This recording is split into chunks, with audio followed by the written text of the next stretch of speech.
Now, emergency management operations here in Southwest Georgia are bracing for Tropical Storm Idalia's impact. WLB News 10's Ashanti Isaac tells us how utility companies are preparing for downed power lines and uprooted trees. The sun is out and in full force today, but in 48 hours that will change as Tropical Storm Idalia is set to make landfall, bringing heavy rain, intense flooding, and damaging winds.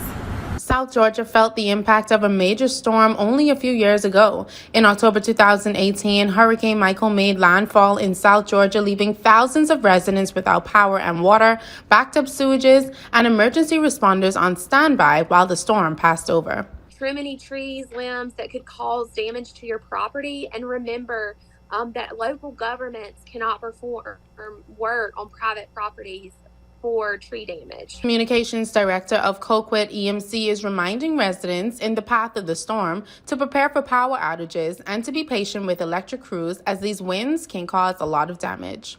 After the storm passes through and it's safe for our crews to begin restoration efforts, then we will go out and assess the damage and then start repairs.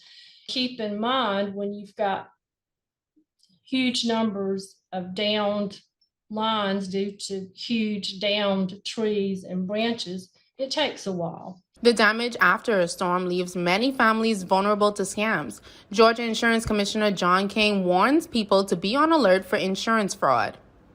That make people sign contract, and then the scammer will then be acting on behalf of the consumer to deal with insurance companies, and that is very dangerous. Coming up at 6, what local agencies are doing to help the homeless population during the storm, and more on how to identify insurance scams in the aftermath of a storm.